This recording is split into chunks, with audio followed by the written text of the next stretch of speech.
Hey everybody, thanks so much for coming on over to hang out with us out on a limb with Gabby Allen. Kind of lost my intro there. That's all right. Brain is a whirlwind. Today I am super excited to bring you Mercy DeSimone. We are going to be talking books. We've already been laughing and giggling and exchanging lots of words early, so I'm pretty sure this is going to be a blast. I can't imagine that it's not going to be. And as always, we're going to jump in with our very first question. The only question I always ask is, what is it that you do and how do you do it? Well, what do I do? I am above all, I think, a storyteller and a mini psychiatrist. Oh, okay. So, well, self-diagnosed. So Okay. really, I write stories. How do I do it? Why do I do it? Basically, to work out all my own personal angst and fantasies. Yes. So I take the Thank things you. in my head, I take the things in my life, I take the things that I think will resonate for others, Yes. experiences, and then what would I have done in a fantasy world to have changed all of that up and made it different and wondrous and probably crazier or maybe more normal. Well, not really certain. as you do. I mean, that's so when you're talking fantasy, are we talking like high fantasy? Can be a little bit of both. Okay. A little bit of both. So right now I'm kind of I've been focusing on contemporary. I did write a sci-fi, did not go well. I think mostly because I really think the story has great bones, but I think I tried to do too much world building in one book. I'm going to redo that series and I'm going to break it down into smaller segments. I think so the world building is a little more digestible. Okay. But that one had much more of a spiritual edge. It was like sci-fi fantasy meets new age, meets reverse harem, meets all of these other weird things that I was just into at the time. That's okay. And it was a lot. That's right. I think I do a little bit better in contemporary fantasy because I am about the real world. I am about telling stories. And, you know, in my work life throughout the years, all the things that used to happen in the corporate world, and people were like, we need to write a book about that. And I'm like, girl, yes. So a lot of it is that. Some of it is just the therapy, you know, all the angst in your own life. Okay, this really sucked. How would that have looked in a better world, especially if it came with some sexy men? So, I mean, yes. You know, reverse harem is a whole, you know, reverse harem as a trope is almost like a whole world and fantasy in itself. Oh, yes, it is.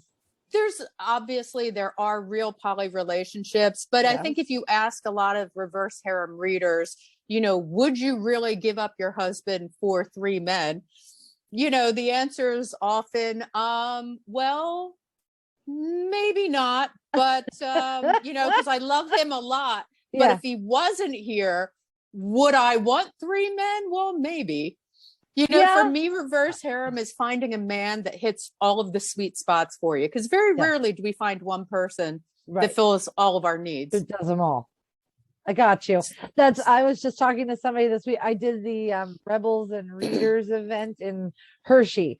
And I was talking to one woman. I'm like, I don't know. I mean, 5 guys, that's a lot. I have a hard time with one sometimes. I said, however, if they're all signed up on the chore chart for other things and they rotate through who makes me the best tea, I don't know. I might have a hard time turning that down. I think that's it. And I think when I approach reverse harem, you know, one of the things about my last book, Corsets and Quartets, was people said that it was a more that title. Yeah, well, there's a whole story in and of itself, but people said it was probably one of the most realistic versions of a modern day reverse harem. Like, because all of the guys come in separately, and yes, they're all in the relationship with her, but it isn't this whole pack of guys that just, you know, each one fulfills a different need. They don't all have to be there at the same time. Yes, there is some commingling among the group, but it isn't such everybody happily ever after in one home Right. type of scenario. Yeah. And that rocked some readers. Were kind of like, well, I don't know. And you introduced the last guy too late in the story and he didn't get equal time. Oh. But I think that's true of relationships. Not everybody gets equal time. Right. Not everybody gets an equal part of you. Each one fulfills something different. Yes. So that's kind of how I like to approach my stories. Is I don't know if that's a more realistic version or if it's just a more, I don't know, less fantasized version. I don't know. Like you said, maybe it is just, listen, I want all the guys, but I don't want them all at one time. Right. That's a lot of work. It's a less work version. It's a fantasy, but it's a less work fantasy for me. Oh my gosh, that's too funny. Well, and I mean, this is a very popular genre right now. I'm seeing it all over the place. I see it called reverse harem. I see it called why choose. And so like when I first saw it, I was like, all right. Like I had read Menage before. Yeah. Excuse me, in erotic romance. I used to want to write for Alora's Cave. And so that was one of my big houses. I never got anything in there because I didn't tell the right kind of stories, which was fine. And now I write cozy mysteries, which have almost no action below the shoulder. Yeah, little hugging. I'm like, wow, when did you like go all the way to the other side? But when I first saw it, I was like, okay, like I've seen one guy with a lot of women. I don't know how I'll feel about one woman with a bunch of guys. I do like, however, I found like the one guy with a lot of women, a lot of the women tended to be alike. And they were all, sometimes they were almost interchangeable. And I'm finding when I do come across a reverse harem that the point is to make the guys different. Absolutely. Do you find that's something you do? Absolutely. I think if you read reverse harem, there's always going to be at least 3 different types within a harem. It would be very, very rare. You're always going to have at least one alpha male. So the one that is the take charge, the alpha male, the protector. Okay.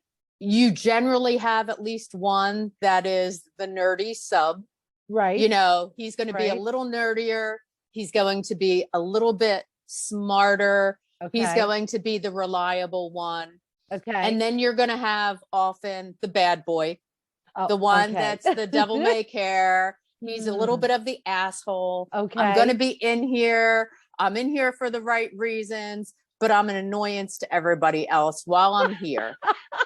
And generally speaking, I think if you read any reverse harem, which reverse harem by its very nature is 3 or more men, you will find that those 3 personalities are in there in some way, shape, or form. Okay. Now, what happens after that, the 4th, the 5th, the 6th, the 10th, depending on who's writing the book, becomes variations of those. But it is very interesting that I think, I could be wrong, but everything I read, I think that's what readers are looking for. They're always looking for the alpha. All you have to do is go on to, the popular, the genre sites on Facebook. Okay. Where people are asking for book recs for reverse harem. Oh, that's true. And inevitably they're asking for those personalities. Okay. Now you have one that's, they call an alpha role. That's the newer one that's kind of emerged. Roll? Yeah, so that's the alpha that's a little softer and more caring, like the cinnamon roll. But you always find that these personalities are being represented in some way. Okay. There's always an asshole. There's always the sweet, nerdy, smart guy. There's always an alpha. Okay. Again, they come in different shapes and forms. It's just like, there's so many fairy tale retellings out there right now. Yes. I mean, that's huge and always has been. Mm-hmm. And you could sit there and say, well, how many different ways can you tell the same fairy tale? A lot. A ton. Yeah. A ton. Yeah. But it's the same thing with those characters. How many different ways can you tell an alpha? How many different ways can you characterize the asshole guy? Right. How many different ways can you do the sweet but nerdy guy? Right. So they're always in there, you know? Huh. And and so in your books, do you choose from the beginning how many they're going to be and kind of give them what their roles are? Or do you, not cinnamon rolls, but they're yeah, their place in the story? They tend to come to me a little more organically. Oh, okay. I don't necessarily I get a sense of a guy. I don't necessarily have a full picture of him, but as I start to write him, he turns into one of these kinds of personalities. Corsets was a little bit different, and yeah, that, like I said, there were some people that were very upset because one character came in really at least halfway through the book, and it's a long book. It's almost 500 pages, but he really didn't get introduced until at least halfway through the book. And he didn't get, again, as much time. Right. And when I was writing the book, I wanted him in there, but the fact that he didn't come in until halfway through, I almost wrote him out of the book. Interesting. Because I kept saying, does he really belong in this book? Are people going to be upset that I haven't given him equal time? But I thought he was important to the story, and I brought him in, and that is probably why the story ended up being almost 500 pages rather than 300 pages, because I had to keep building in order to give him his backstory some time.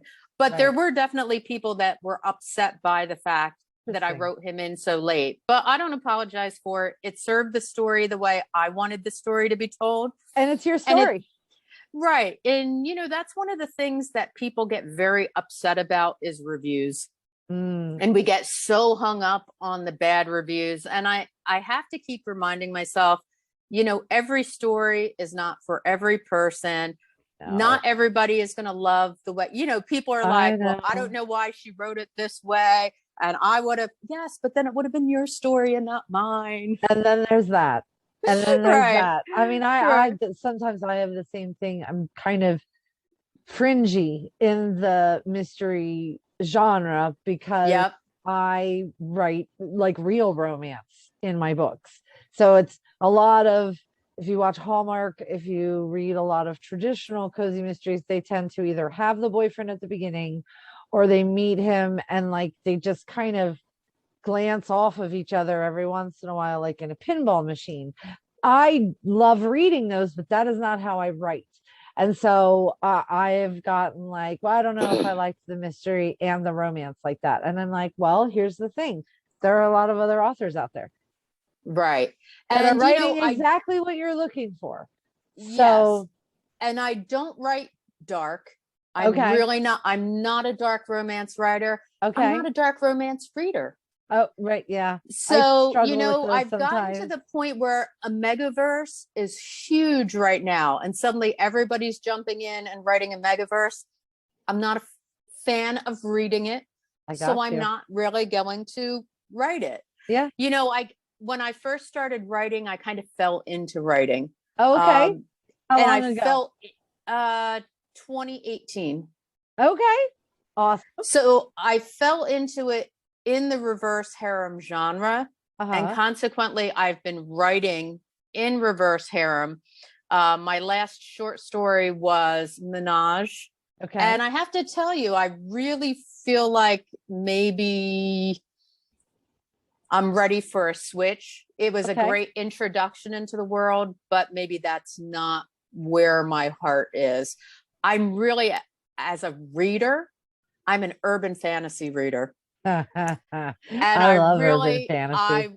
And that doesn't mean that urban fantasy can't have steam. I mean, Devin Monk does amazing urban fantasy. Her Magic series, her Ally Beckstrom series has great steam in it. Yeah. But I love that urban fantasy vibe. And I think really that's probably where I'm going to gravitate to more as a writer. And I think that's why I've been a little bit blocked this last year, among Totally other understand. things. Wow, We know yeah. this last year or so has been a shit show. We Right. know a lot of writers have been burnt out. A lot of Yeah. writers have been having issues. But I think my biggest issue is that I keep trying to force stories into a genre where my heart really isn't there. I think paranormal women's fiction, I think urban fantasy, I think right now that's where my head wants to go, and I may just need to follow it.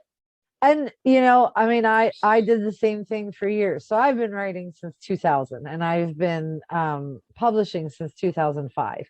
And if you ever look at my backlist, there's urban fantasy, paranormal, there's erotic, long, long ago. Don't look for that, anyone.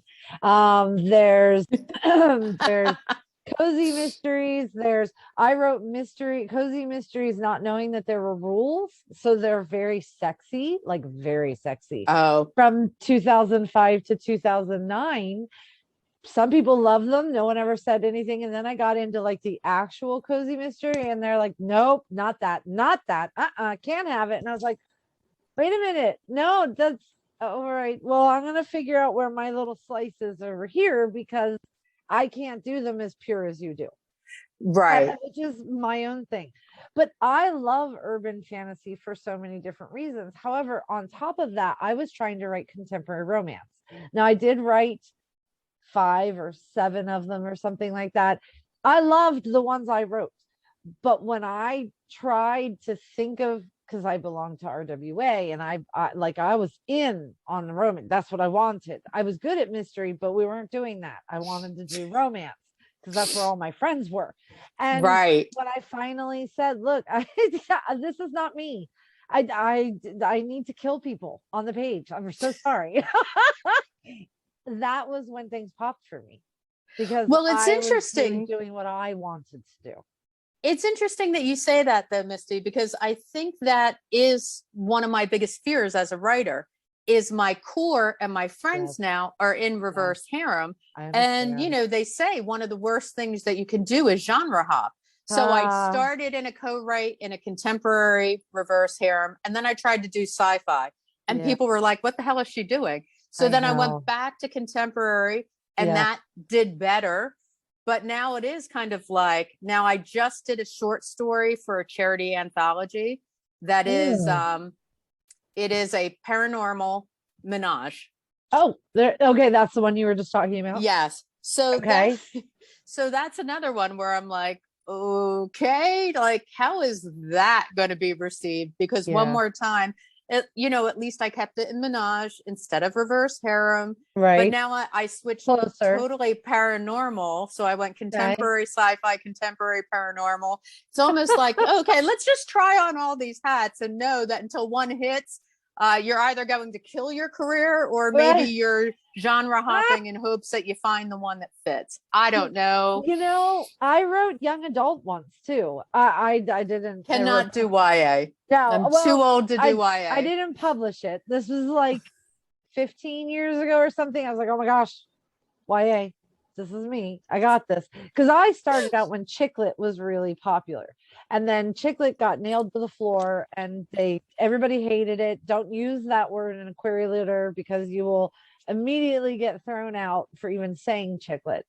So a lot of my friends who wrote chick lit went to young adult, because it was still that kind of story, just a younger version. And I was like, I can do this. No, I can't do this. I don't have a typical teenager. I wasn't a typical teenager. I didn't do well, but I'm glad I tried it, but I never put it out. But then again, I also, self-publishing was not a thing then. And so I couldn't. I was going to have to sell it through some kind of traditional house, because the small publisher that I wrote for didn't do YA at the time. And so I was like, just stop. Would you stop avoiding the thing that you love? Here's what happens. The people that love your writing follow you, and the people who like your writing might come find you. And the people that have been desperately waiting for this and not realizing it until they see yours will end up loving you. I think that's, again, a little bit of the challenge also, is I keep trying to do these mashups of things that The sci-fi reverse harem new age. Again, that might have been a hard sell. Now, actually, Corsets and Quartets is a mashup again. I actually call it it's chick lit with an RH twist. So it is almost a more traditional chick lit story. Yes. But you get all the sexy men and you get all the sexy times. There you go. Chick lit wasn't very sexy times. They had some sexy times, but some of them were almost more awkward sexy times. Like it didn't go right for most of the book. And then they found at the end the guy that they should have been paying attention to the whole time. And then there was like one good, sexy goodness area. And I call it chick lit because the story itself is really more about the journey of discovery. Yes. For the main character. Yes. It's about her. It's about her best friend. Yes. How the best friends, it's an over 40 curvy girl. Nice. So it's all about, how in our life where we hit that certain threshold of here's our life. Here's what we're doing with it. Here's our desires. Here's our dreams. Following that now, oh, wow, we stumbled into love across the way.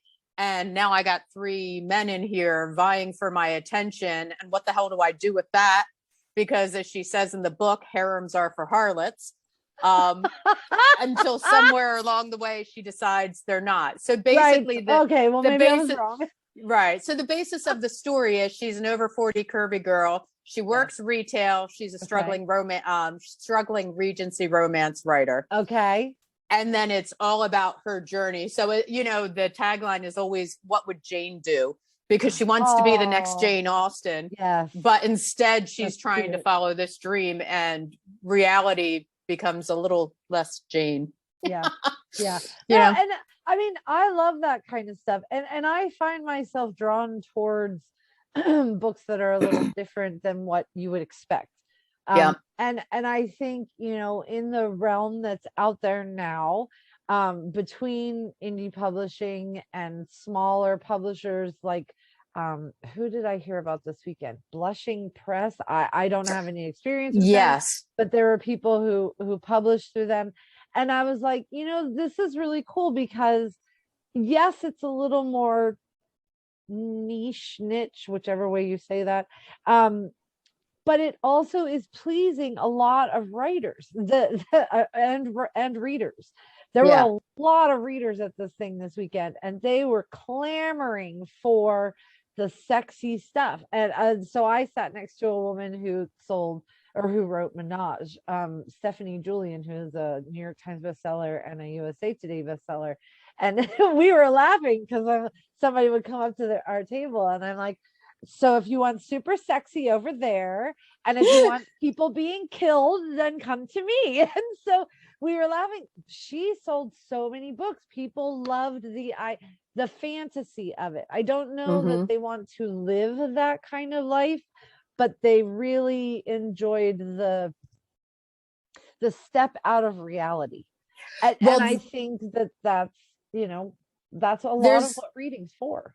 There's been a lot of discussion lately that I've seen in a lot of groups, particularly the romance writers groups, about writing to universal fantasies.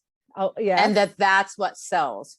It is the billionaire who's going to take you away from your average life. Yeah. It is the prince still who is going to sweep you off your feet. It is. Yes, there are a lot of universal fantasies. I think that's my problem is I have this tendency to not write within tropes. I think the people who write fast and the people who are very successful to a large extent know the tropes, write to the tropes, and they're very, very targeted. Right. Me, I'm a pantser. I do not, for the most part, outline. It is whatever's, I have a vague idea of kind of a beginning, who these characters are, what the beginning is, and what happens to them in the end. How the hell they get there? It's anybody's guess. Not so much. Not so much. This little PNR short story I wrote, again, half the time I write these books because I get a joke in my head, and it's like, how do I bring this joke to life? Okay. I love that. This little PNR short is kind of an ode to old school Buffy. I say it's Buffy, the Buffy verse, if Tara was into boys and was allowed to keep 2 yummy slayers of her own. There you go. So it's, getting some weird thought in your head that's kind of an inside joke into something, and then just writing around that. But, it's the same thing with someone. Okay, I'm going to rewrite a fairy tale. Right. Yes, absolutely. Well, and again, there's so many books out there these days that not everybody's going to be able to buy what you're putting out. And so for me, I feel that it's so important sometimes to stick with what you love, because people are going to know that when they read your story, they will see that you love it. Are there people out there who write fast and to tropes? Absolutely. There are people who can hit a trend the second they see it, and then they have a book out, and I applaud them. Yes. I am not them. Me either. I'm very jealous of them. I got not jealous, envious. I'm envious of anybody that could do that. Yes. It is not me. I call myself, even on my TikTok page, if you look at my little bio on TikTok, it says lazy RH writer, because I'm so slow to write. I'm slow and I'm lazy. I have to be in the mood. I have to get in that groove. And then once I do, it starts burning. But it takes me a while to get there. And I think I've said this in probably 90% of the podcasts that I've done so far. There are as many ways to do this as there are people doing it. Just because you don't do it like everyone else does not mean that it's wrong. And I mean that for the readers that are or the potential writers, the pre-pubbed writers, the writers who are in a slump, whoever is watching this, I think it's a good point to reiterate that, yes, Susie Q over here might be doing it one way, and Lisa J is also doing it over here the same way, but that does not make your way wrong. It just makes it different. I think it's, we get into these modes. I think social media did a job on everybody. It became so much about followers and numbers and growing numbers to create some sense of validation. I have a closed Facebook group because it is 18 plus. I really don't post a lot of raunchy content in there, but I still want to make sure that it's closed to anybody over 18. Nobody wants to get reported. I have almost 900 people in there. Wow. There are other writers that have thousands, and my numbers have grown very slowly, but I consider them organic. And I think organic is good. Absolutely. Organic reach for me is more the sweet spot, because I've done takeovers and things in groups with thousands of people where you barely get 2 or 3 people on your post that comment. I posted something the other day. I posted something yesterday in my Facebook group.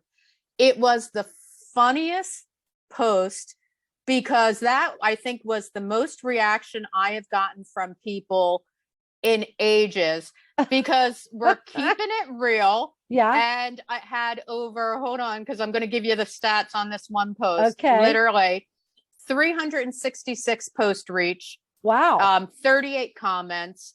Nice. And basically the title of it was it was started with a meme. And the meme was, one of the weirder things about being an adult is having a favorite stovetop burner. That nobody talks about it. I love that one. So, my post was Adulting 101, confession time. I'm a front right girl all the way. Your turn. Out of everything I've posted lately, that was the one that blew everybody away. And I'm like, you have to laugh sometimes when it comes to that thing. Oh yeah. But again, those are the organic posts. It's not always just hit people over and over again with promo and spam. It is about having an authentic presence. Yes. And about really talking to your readers, even on Instagram. If you look at my Instagram profile, and I've got well over 2,000 followers there. Nice. And I grew that with what I call car talks. Every single Tuesday, I put up a video that I post from driving to work. And I just do a Okay. little chat as I'm driving to work. And it Super became Car cute. Talk Tuesday. And I I've been love it. doing it for 2 years. That's But that awesome. grew my Yeah. thing there, because again, it was just all authentic Yeah. talks about what See, was going on in life and I books. love And that.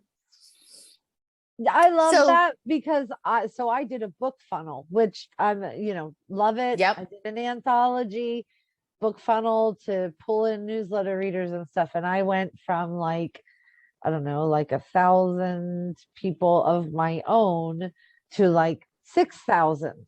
And I was like, holy crap, I have to like go get something other than MailChimp now because they want to charge me for sending out a right, newsletter.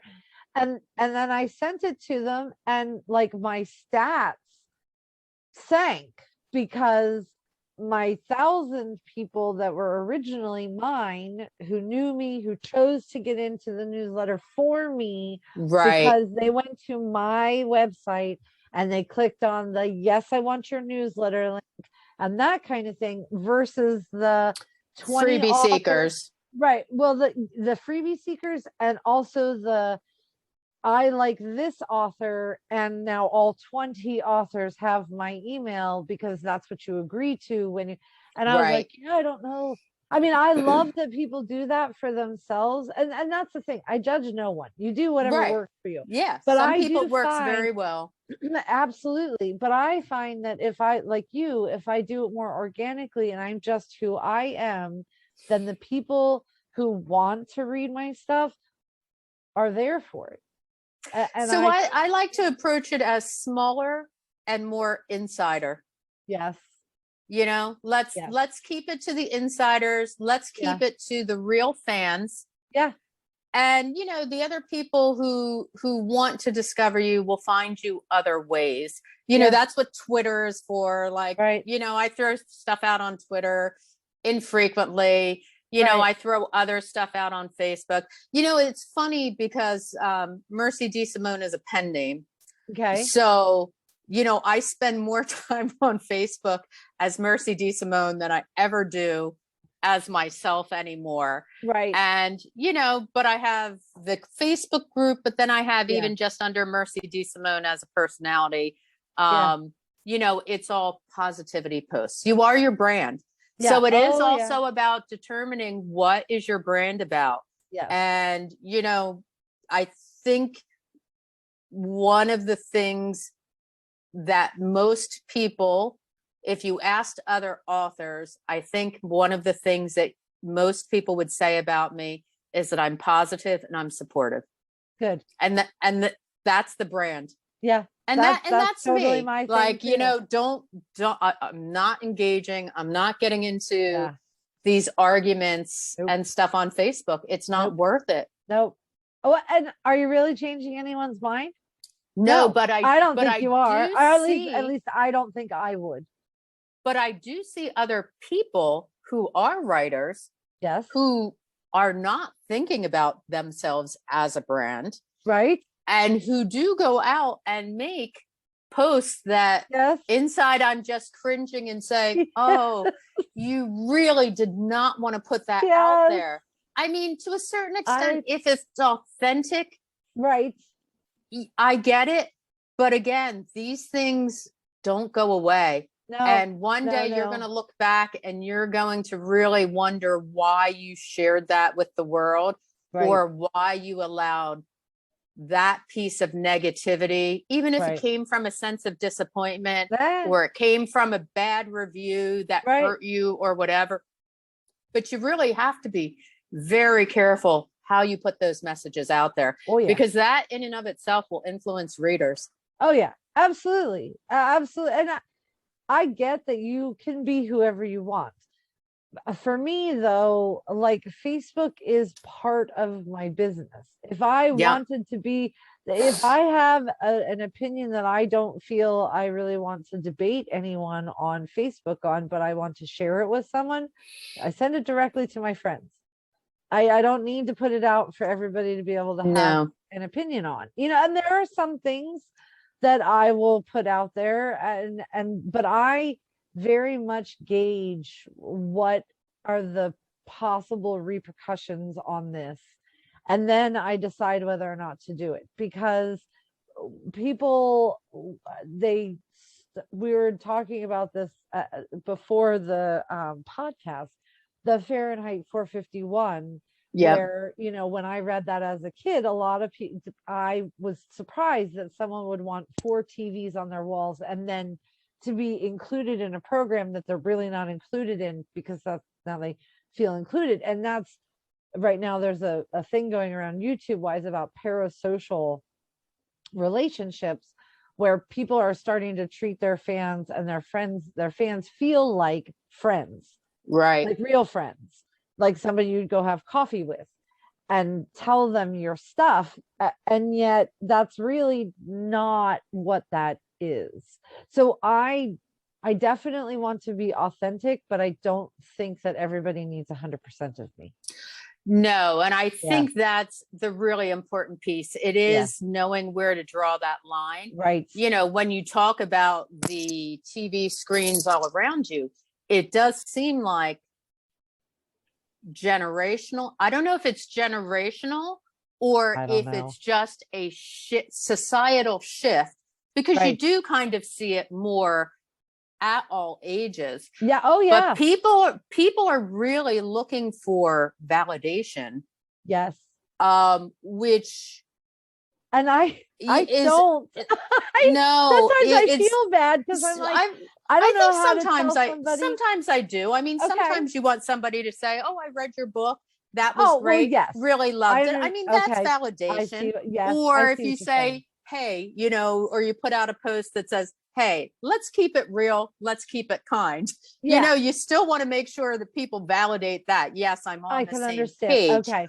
But people who are putting out every small piece of their life, looking for some piece of validation that maybe they're not getting elsewhere. Right. It is, I think as writers, it's a very interesting world, because much of the time we build our friendships often with people we've never met in real life. I mean, I have a small messenger group, they talk about, find your tribe, keep your circle small. And yes, I've never met these people physically in my life, but I do feel very close to them. 2 of them are in Australia. It's very interesting, but you have to learn who to trust. You have to take it by small steps. Right. I think early on, I didn't. And I vomited a lot of stuff out there now that I wish I hadn't. I did it in a closed circle. And that's but you never. Yeah. I mean, I didn't do it out in the wide world of Facebook, but I did it in a closed circle. And even now, I sometimes cringe and think, oh, I wish I hadn't revealed that much of myself so soon. But I think we're looking for that connection. And when it comes to the book world and authors, many of the ways that we connect with people that we would never meet in person is online. Yeah. So it becomes a very interesting social sphere, because you don't sometimes know what is real and what isn't. Yes. Well, and like I'm all about, I have friends that I have never met. Also, people that I met through like RWA, and I also have a friend who lives in Australia. I met her once, like 18 years ago. And so I am on board with that. If you if you are coming into those relationships and building them together, I think that that's an awesome thing, and that can absolutely happen. I think the ones where, they don't really know you, but they think they know you because they read all of your books, those are the ones that I struggle with a little bit more, because it's like, but that's me writing fiction. I'm glad that you love my sense of humor. I'm glad that you love everything about me. If you want to get to know me, I would totally be willing to, like sort some of that out. But I think, the validation thing, there are different meanings for that, I guess, in some instances. And I feel for the people who, put their everything out there because they need somebody to see them. Yes. And like you said, maybe they're not getting it elsewhere. And I guess I don't do that because I am seen enough here that I don't have to look for that elsewhere. But on the flip side, I absolutely love touching people's lives that I will never meet and I may never even speak to through my books. Right. Because like I've had people email me and they're like, I read your book, and because I also write curvy girls because I've never been thin in my entire life, and I don't know how you'd write that. From my mom when I was like 11 or 10, she's like, look, your size are always going to touch. The sooner you make peace with that, the happier you'll be. So I did, and it's true. I'm 44, still touching. It's good. It is what it is, but I don't write books where they're heavy and then they lose weight and then they're happy. No. I can't Nope. do it. Can't do Nope. it. So my first Nope. girl, Nope. Ivy, she was big when she started. She was big when she finished, and they've always been like that because that's my experience. So I had an email from a woman once who was like, I just finished reading Ivy because she gets the really hot guy, Ben. And she said, does that mean I don't have to settle? And I was like, holy crap. I started bawling my eyes out, and I emailed her back and I'm like, do not settle at all. You are worth everything. And anybody who can't see that does not deserve your time. This is somebody I will never meet. But we have the ability within Facebook groups, within writing, within interacting with people on Twitter or TikTok or whatever, to touch people's lives. And that's pretty freaking amazing.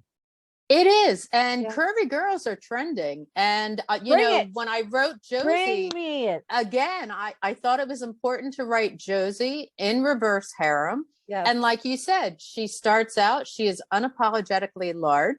Yep. I mean, does she, is there mention in the book about, needing bras that are a little more aerodynamic or, some other things in there? Because that's realistic. But she gives no fucks for what anybody thinks about it. I mean, it is about, and for the few little times, people who write or ask for stories about curvy girls, I'm finding are asking more for stories where the heroine is not constantly apologetic throughout the book or making fun of herself. And I'm like, yes, that's not the point. Does she sometimes have an insecure moment? Yes, as we all do. Everybody. But the point was for her to be at that stage in her life. Listen, this is who I am. I'm okay with who I am. And guess what? These three sexy guys think I'm all that in a bag of chips. And here we go. At some point, I'm not apologizing for this. This is my sexuality. This is my reality. And I'm going for it. Yeah. And that's, I think, with the curvy girls, if you have, if you're super tall, you can be fine with being super tall and still mention that the doorway is too short for you. Yep. That's a reality of being super tall. And I think people who are super tall who are reading that story are like, hell yes, that just happened to me yesterday. And so if you're a curvy girl, you don't necessarily have to be making fun of yourself to acknowledge that there are things that come along with being a curvy girl. Right. That are experienced pretty universally, because then other curvy girls are going to not feel alone. But I don't think it needs to be on every page, I guess. No. Like I had read a couple because I was like, woo, a curvy girl.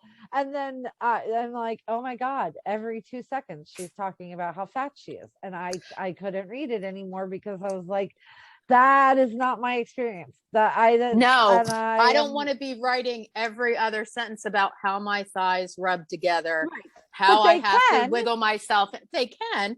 But it doesn't, like you said, have to be referenced every time, or how I have to wiggle into Spanx, or how I have to, it shouldn't be every thought.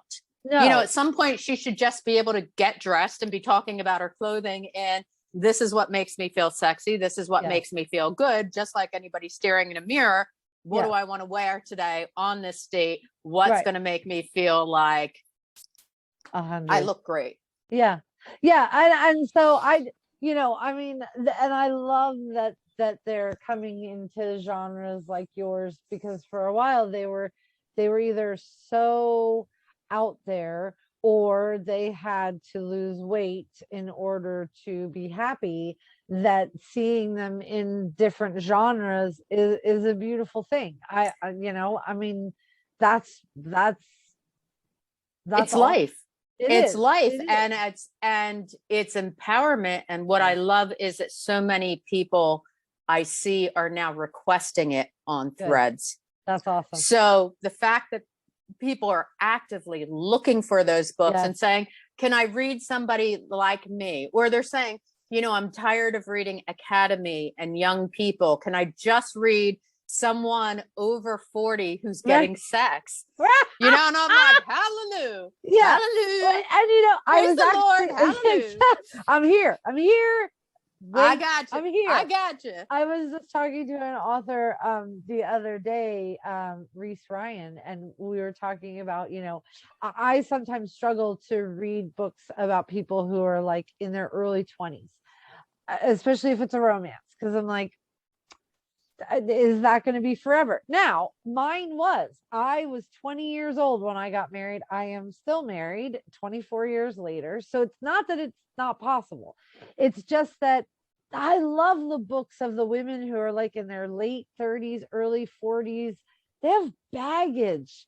They have good baggage to unpack. And like you said, this is my life now. Some of them have had, their kids are gone. Something happened to the husband. Maybe they never had a husband. Maybe they just had kids. Maybe they don't have kids. Maybe their mom passed away or something. They're in their 40s and they're like, holy shit, what do I do now? Is it time for me to be me? And what does that mean? And that's the chicklet aspect that I miss a lot. Now that long ago, that was more about like early 20s ladies, unless you called it henlit. So henlit was for the 40s. And I want that. I want that hardcore. I think that's where you're seeing that huge upswing in paranormal women's fiction right now too. And they're all because older. They're all older. But they're all over 40. That is the whole point. I love it. And you know, again, I think maybe that might become part of the sweet spot for me, because there's not a ton of hardcore sex. And listen, I say I don't really want to write sex, yet it always creeps in. Somehow I find myself writing it. The difference is I don't want to have to go into a book with this heavy expectation of having to have X amount of over the top sexy scenes. And I think that's where, now don't get me wrong, because reverse harem, you can have slow burn, you can have glacial burn, you can have medium burn, you can have all these things. But right now, what's really been popular is all the stuff that is just over the top. For me, I heard about monster reverse harem today, and monster is really big right now. And they're like, somebody said tentacle, and I was like, no. Tentacle is fun. Now I have to say, I do have a little propensity for tentacle in there. Again, I am excited that you have that. I hope that to read it. I like to read it. I wouldn't necessarily write it, but I do like to read tentacle sex. I'm excited that you want to read it and that somebody is writing it for you. I am neither of those people. That doesn't mean that it shouldn't be out there. It just means that it's not something that, but like I said, it's all about what do you want to write. And I think, again, you know, it comes down to what do I want to write, but what I want to write right now is not what's trending and popular. And that's where my head is tripping me up, because I go to start writing and I'm like, but I don't want to write that, but the book's not going to work if I don't give them that. And that's where, you know, then it is a little bit of a mind fuck. You have those games that you play with yourself in your head. I have like 5 different books in progress that I can't seem to get over a hump. And I realized it's because I'm trying to write them within a trope that I really don't want to write. So now I'm trying to strip them all back down and figure out how to move them into a little bit of a different genre where maybe those stories will come to life for me in a different way and be a little more appealing. And I mean, like I was saying earlier, I wrote all those different things because I wasn't sure what I was supposed to be doing. And I thought, oh, I have a contemporary idea. We should do that. I'm only ever going to write contemporary romance. This is awesome. I love it. Oh my God, I can't think of another idea. What am I going to do now? Okay, well, I'm going to write mysteries, but I'm only writing mysteries. And then I'm like, oh, but now you got to fix it because this is not traditional cozy. What the hell are you doing? Until it was like, you know what? You know that you like my voice. Right. You know that I'm going to give you a good story. Try it. Even if it's not exactly what you want. And I mean, I feel, I could be wrong, but I feel like if you went from reverse harem to menage, and then even from menage kind into of male female notching it down might work better for you, just because people will go from this is what I expect to, well, this is still pretty good, to well, I love Mercy enough that I would read her grocery list if she would publish that for me. Right. And so they'll follow you, because I had a lot of people who were like, I don't read cozy mysteries. And I'm like, go ahead and try it and tell me what you, and they're like, can I have the other 6? And I'm like, of course you can do it. And they're like, I honestly had never read one before you. And I'm like, sometimes that's the way it works. Ta-da! You know? And you may not like them all, you know, like I know for a while I would read sci-fi from 2 people, and that was it, because I did not want to know how to build my own damn ship when I was done reading. I was like, oh my God, there's so much technology in here. Give me the story. And so there were 2 people. Sci-fi versus space opera. Yes. You know, like you said, don't give me all the technical mechanics, but give me. I want the drama wrapped in velvety black space with stars. Yes. And so like I was very specific on, well, I'll read your sci-fi, but I'm not reading other sci-fi. And then I started kind of looking around and I'm like, oh, I wonder if, well, I mean, I haven't read anything like that in a while. And so I would try it. Some of them I loved, some of them I was like, nope, this is exactly why I don't need this. And so I think, you know, especially if you were to like take a couple of books to go from bam to bam to bam, that people will love your stuff, that you'll actually grow your audience in that. So what's your favorite genre to read? My favorite genre to read, I'm not gonna lie, it's actually high fantasy. Really? Who were some of your favorite authors in high fantasy? So David Eddings is one of them. He is from the 80s. I really liked George R.R. Martin until I wanted to kill him for not putting out the Dragon book. And then I still haven't read the Dragon book. Jim Butcher does an amazing high fantasy series called That's a Word of Calderon. And so it's like the Furies of Calderon, the Princess of Calderon. That was a really good one. I love being absolutely immersed in worlds that do not exist. And that's, so I will, but I wasn't a huge fan of everything David Eddings, because some of them I was like, okay, now you've lost me. I don't even know what you did there. So, but that was what I used to read when I was young, really young. And then I moved into romance because I liked the happily ever after. So then when I got fantasy and romance together, I was like, oh, but I prefer urban over high if we're going to do romance, because like Lord of the Rings, I loved the romances that were in there. I would not have wanted them to be the main focus, if that makes sense. Like go ahead. Have you read Amanda Boucher? I have not. try the Kingmaker Chronicles. Okay. I have read Jeffy Kennedy. I like her stuff too. Yeah. It starts with A Promise of Fire. Okay. And it's a trilogy right now.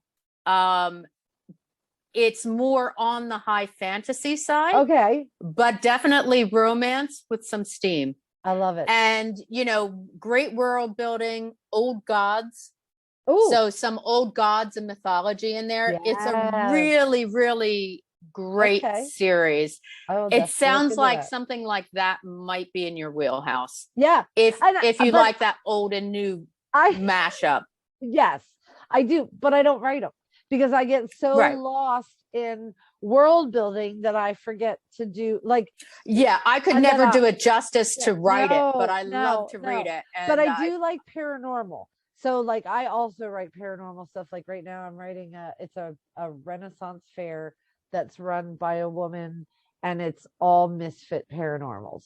And so everybody who works there cannot do the one thing they were born to do. And kind of like the Island of Misfit Toys from Rudolph. Yeah. Mine's that's interesting because I'm seeing that's getting a lot of requests now too, is carnival and circus. Yes. Seeing a lot of requests for that lately. Yeah.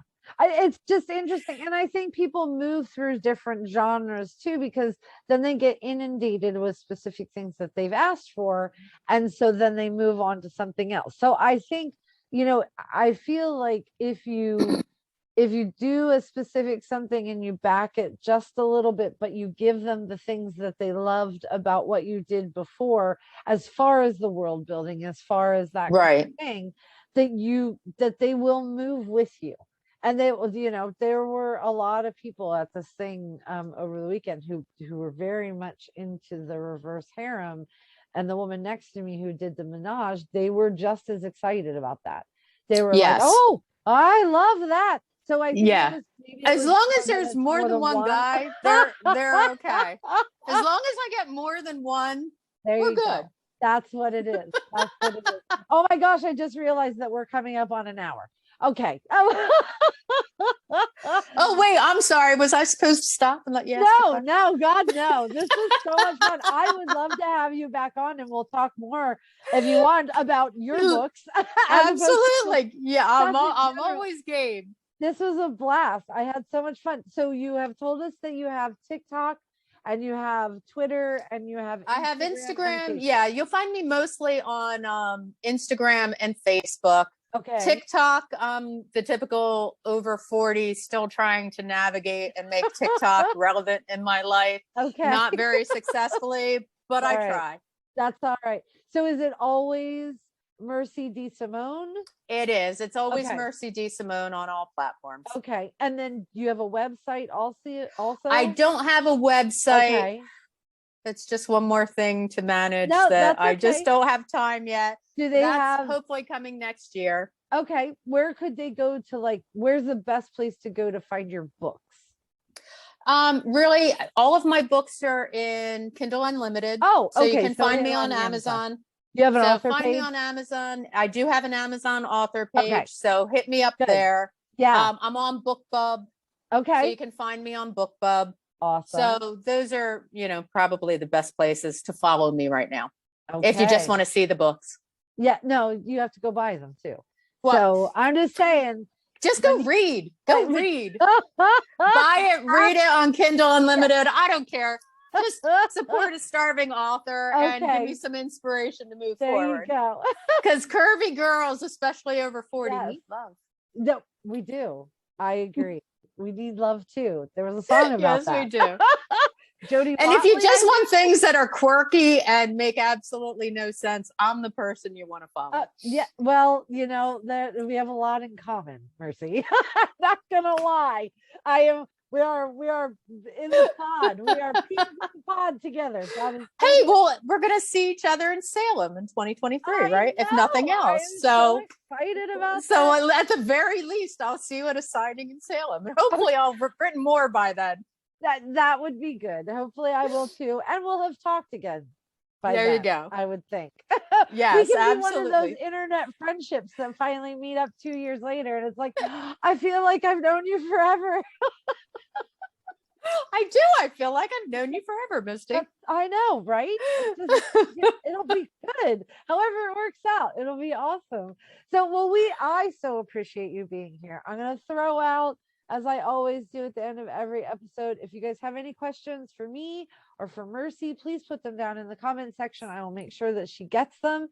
Make sure you reach into the description box and go find stuff from Mercy. Give her a read, because I'm pretty sure that you'll be laughing. I am going to just warn you ahead of time. Maybe don't be drinking tea. You don't want it to come out your nose. It happens. And we'll see you next time, because this was a blast and there's no way we won't be doing it again. Thank you so much. So much fun. Absolutely. All right, everybody. I hope you have a wonderful evening, afternoon, 3 a.m., 5 a.m., whenever you're watching this or listening to it. I hope the rest of that day is amazing. We'll see you next time.